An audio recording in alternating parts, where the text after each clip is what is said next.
If you want to achieve success the fastest way possible, you have to use the power from your subconscious mind. So you probably have seen the picture of the conscious and subconscious mind by the analogy of an iceberg. So what's above the water, the visible part, is only like 5% of the total giant mass called the iceberg, and while the 95% is below the water. Putting that to perspective in your mind, the conscious mind is a visible part. It's a tiny, teeny part. The subconscious mind is the vast majority of the power, where the real power lies. The conscious mind is what you are aware in this present moment. Maximally, you can perceive 7 signals. That means if an A signal comes in, something else you have to drop in order to perceive that. For example, if you are cooking, so your attention is on the stove, and then you're also watching TV at the same time, so you're aware of what's going on the TV. There's so many signals. You're having a conversation at the same time. The baby cries, the doorbell rings, so you can only perceive 7 signals max. And when the A signal comes in, you have to drop some signals in order to put attention there. So that is your conscious mind. It has a limitation of how many signals you can process at a time, and it's in the here and the now. That's where your attention is. Your subconscious mind is a vast majority of where your power is. For example, as you are doing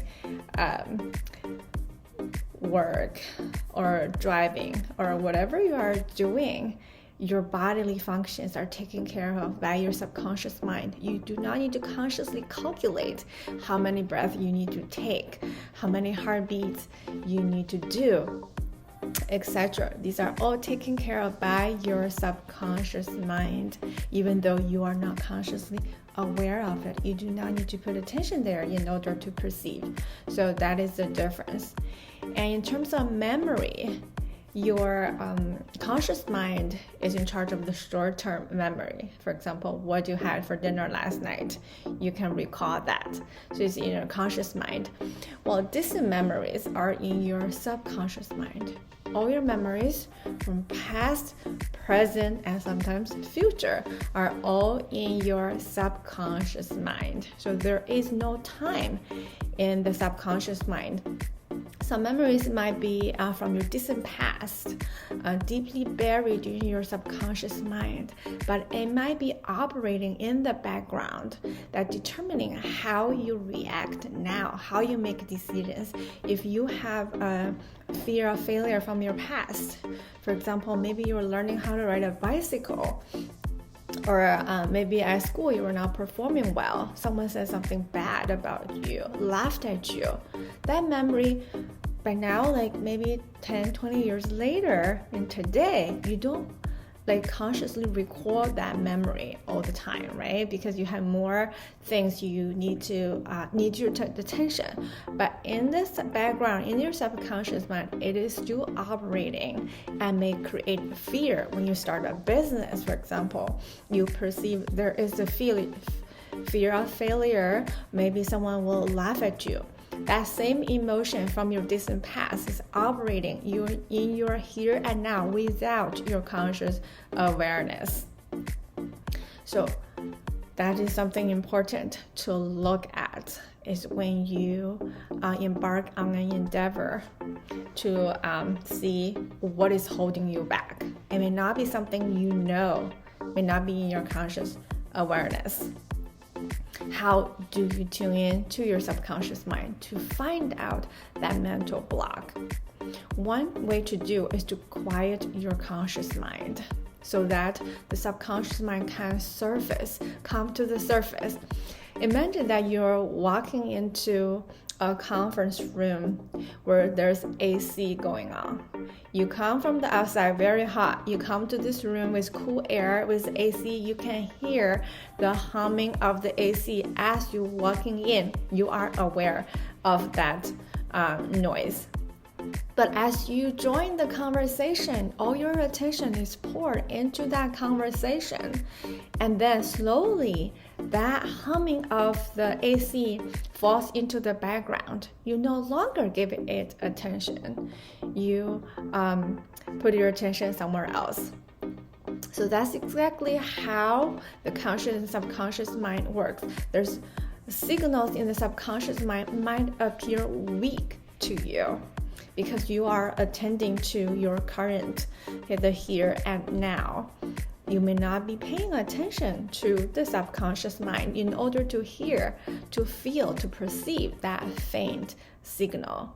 So one thing to do to dive deeper in your mind and find the mental block is to quiet your mind so that you are opening your viewpoints, opening your ability to perceive more subtle signals, weaker signals that coming from your subconscious mind. Therefore, that way you can find out your mental block and work on those in order to move forward. And how, on the other hand, how do you make your conscious decisions drilled deep into your subconscious mind so that you can take bold actions to achieve your bold dreams? So from the communication to the conscious to the subconscious mind is number one, by repetition. You repeat that thought, that positive thought to your subconscious mind. This is also called affirmation. Another way to get your message delivered to the subconscious mind is emotional intensity. The more emotionally intense that signal is, the easier to embed it to the subconscious mind. This happened naturally in our life when we were sad and when we are excited. That signal is easier to be embedded to the subconscious mind. Many successful entrepreneurs, they embark onto the journey because they have an emotional experience. Perhaps they see their peers, see their friends becoming wealthy, becoming rich, and they want that as well. And that emotional intensity drives their behavior. So two ways, powerful ways to convey your message from your conscious to the subconscious. Number one, repetition by affirmations. And number two is emotional intensity. Infuse your positive thoughts with emotions. That way you can deliver to the subconscious mind. And how to get information from your subconscious mind is to quiet your conscious mind so that you can perceive more subtle weaker signals coming from your subconscious mind. It's always talking to you, it's always whispering. It's whether or not you pay attention to it. So set a time, purposely tune in to the deeper side of you to draw power from your deep conscious, deep within you, or remove mental blocks to what you want to achieve. If you like this mini training, you will love my coaching. Go to myreality.com/consultation. I cannot wait to see you.